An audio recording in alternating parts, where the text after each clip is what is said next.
Ladies and gentlemen, please welcome to the stage the Pulitzer Prize-winning historian and best-selling author, Anne Applebaum. Good afternoon. Thank you all so much for being here on this sunny day, and I hope it's not too sunny. I'm going to begin with the problem, and I'll get to the solutions a little bit later. And the problem, as I see it, is the problem of the growing power and influence of autocratic politics in the world. And they aren't quite what we imagine them to be. So all of us have in our minds a kind of cartoon image of what a dictatorship looks like, right? There's a bad man at the top, and he controls the police, and the police threaten people with violence, and maybe there are some collaborators and maybe some dissidents. But in the 21st century, that cartoon bears very little resemblance to reality. Because nowadays, autocracies are run not by one bad guy, but by sophisticated networks composed of kleptocratic financial structures, security services, meaning military, police, paramilitary groups, and surveillance, and professional propagandists.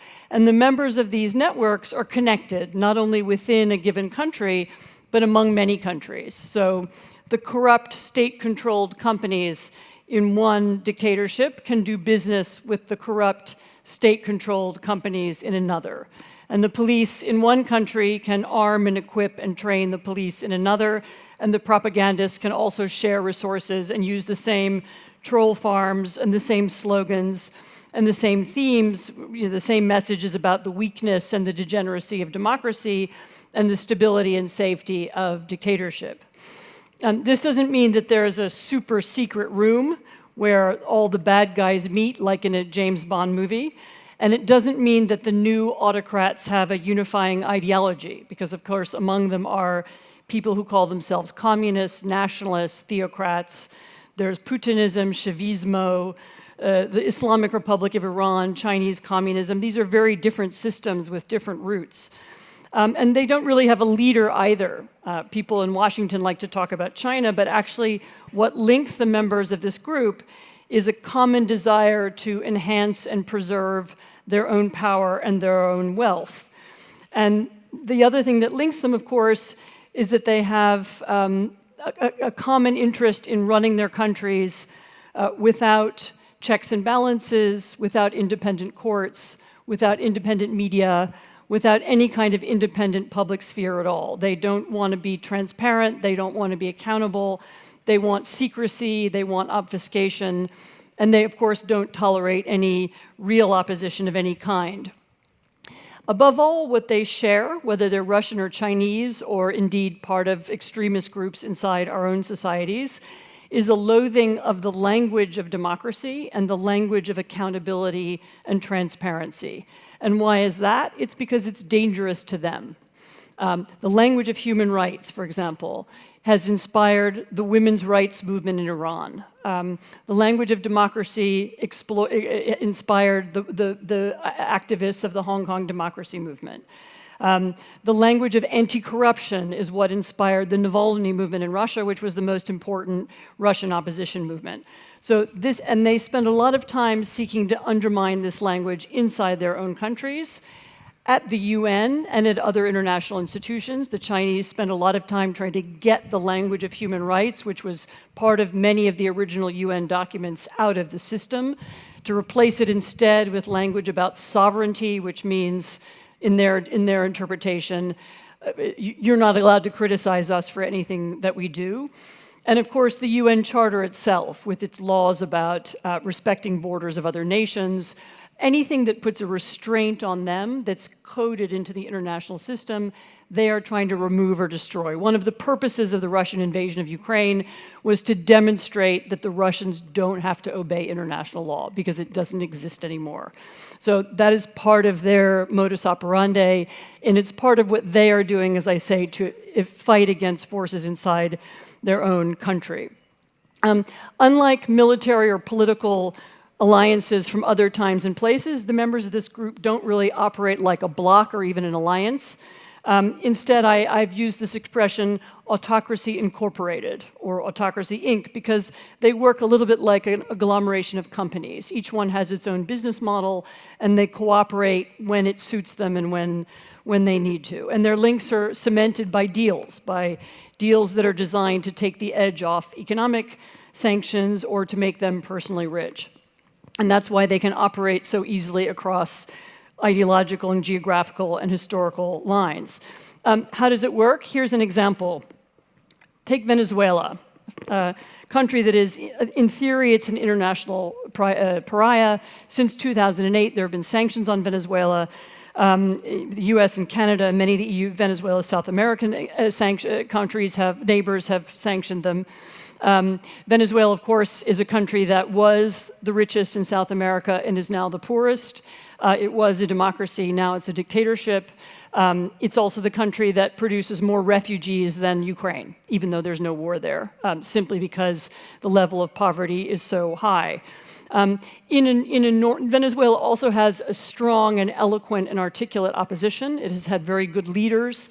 They're able to mobilize people. In the normal course of events, this is a regime that would not be able to survive, not economically and not politically. So why does it? Well, one reason is because it receives loans as well as oil investment from Russia, because Cuba provides Venezuela with security advisors and technology, because the Chinese supply them with surveillance technology as well as investment in their companies, because the international narcotics trade keeps individual members of the regime well supplied with designer handbags. Leopoldo Lopez, who's a former mayor of Caracas, who now lives in exile in Spain, once said to me, people talk a lot about supposedly, the US helping Democrats around the world. Actually, this is nothing. It's peanuts compared to what Maduro and other dictators who are members of this club receive from their colleagues. This is a club of people who think it's important to keep the other members in power. Every time one of them falls, they see it as a kind of narrative propaganda coup against them. So they spend a lot of time keeping one another in power. So what Lopez and his fellow dissidents are really fighting is not just Maduro, they're also fighting multiple autocrats in multiple countries. And of course, they're fighting people who have made themselves immune to the feelings and opinions of their countrymen, as well as the feelings and opinions of everybody else. At the extremes, this kind of contempt for international public opinion and international law can even devolve into something a friend of mine has described as the Maduro model, meaning autocrats who adopt it are willing to see their countries enter the category of failed states, accepting economic collapse, isolation, and mass poverty, just as Venezuela has, if that's what it takes to stay in power. And so you can see Lukashenko applying this model in Belarus. Seems to be what the Taliban leadership had in mind when they occupied Kabul. It may be how Putin's Russia ends up too. So their goal is not, as we think the goal of politics should be, to create prosperity and well-being, but to enrich themselves and their families and to stay in control.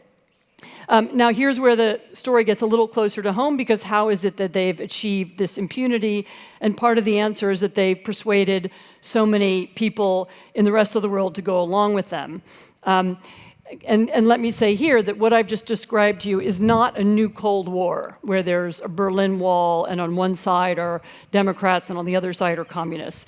This is a battle between those forms of government and those ideas, and between the ideas of openness, accountability, and transparency that is now taking place inside every country, every European country, every democratic country, and also every autocracy as well. Look what's happening right now in the United States. So Donald Trump is somebody whose business interests and origins are absolutely connected to the autocratic world. He's someone who, from the beginning of his career for 30 years, said he's not interested in America's democratic alliances and leading democracies. His business model for most of his career was he built apartment buildings and he sold the apartments in them. And something like a fifth to a quarter of those apartments were sold to shell companies, so to companies that are owned anonymously. And at the time this was happening, probably mostly came from the post-Soviet world. And actually in 2008, one of his sons told a business conference that Russians make up a pretty disproportionate cross-section of a lot of our assets. So Trump is somebody who absolutely comes from the world where secrecy helps you become rich and helps you keep your money and helps you maintain power. He's also someone who very freely uses and borrows the language of authoritarianism and authoritarian propaganda. He's done it in all of his campaigns. We now see him as president destroying the tools that the United States once used to promote democracies around the world. So whether this is USAID or the National Endowment for Democracy, destroying historic alliances with Canada, most notably, undermining the alliance with Europe, favoring the autocratic world and especially the Russian regime in strange ways. Many of you might have seen in the last couple of days him publishing a post saying in an odd way that Putin was going to take revenge for Ukraine's attack on Russian airplanes. I mean, why is it the business of the American president to repeat a threat made by the Russian president with no comment? But he's created a situation where the authoritarian narratives have kind of converged with the Republican Party in the United States. And since January the 6th, other authoritarians, other people who weren't part of mainstream politics have also come to work with him, whether this is from the tech world, whether it's Christian nationalists, whether it's others who are attracted to Trump because they've long disliked the American government. But there's no need to pick on Trump because in truth, the list of American and European corporations and businessmen and politicians who have very complicated webs of personal and financial and business links to Russia or China or other autocrats is very long. We know Russian money can buy the services of former German chancellors, dinners with the British Prime Minister. We know that American and British and indeed Italian accountants help foreign autocrats as well as domestic business tycoons hide and launder money inside the international financial system and not only in obscure places. A few years ago, the International Consortium for Investigative Journalists published excerpts from the Pandora Papers, which showed how much clandestine financial traffic goes through Delaware, Nevada, South Dakota, and Wyoming, nice, normal American states full of nice, normal Americans, all of whom were helping nameless investors hide their money from tax authorities and maybe more. And once you understand the scope and the range of autocratic influence, their interest in shaping politics and shaping narratives, it gets to be easier to understand why the tools we once used to push back don't work so well anymore. Sanctions, for example. It's true that the application of personal sanctions to corrupt Russian officials might make it hard for some of them to spend time in their houses on Lake Como, but they haven't persuaded Putin to stop invading other countries or poison his own dissidents. Nor have decades of US sanctions changed the behavior of the Iranian regime or the Venezuelan regime. And in part, again, this is because the autocrats help one another get around them. So the discovery of Iranian drones sold to Moscow or the North Korean troops fighting in Ukraine, these are other examples of ways in which they help one another with their various battles.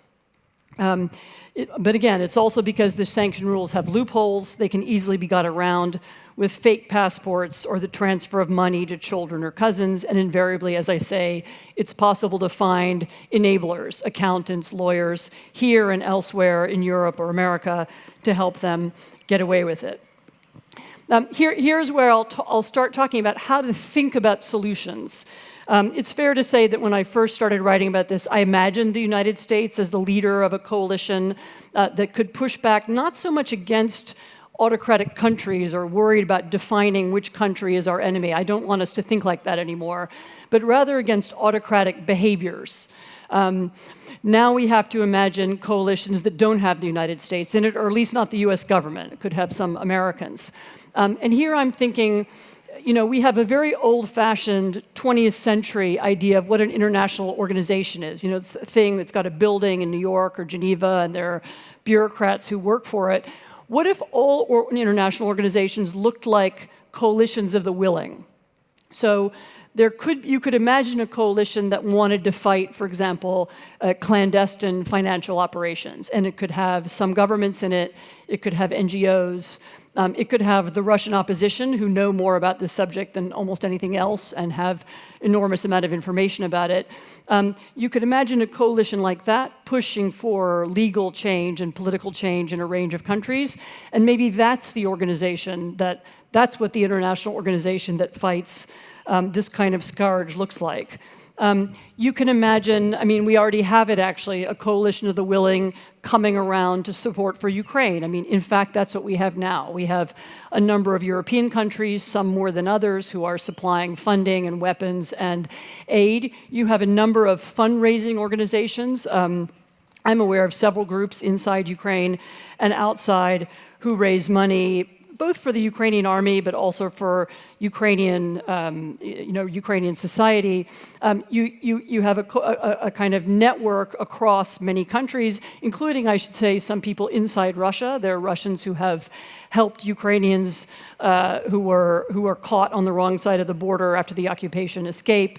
Looks like there was probably some Russian help in the Ukrainian attack on Russian airplanes a couple of days ago.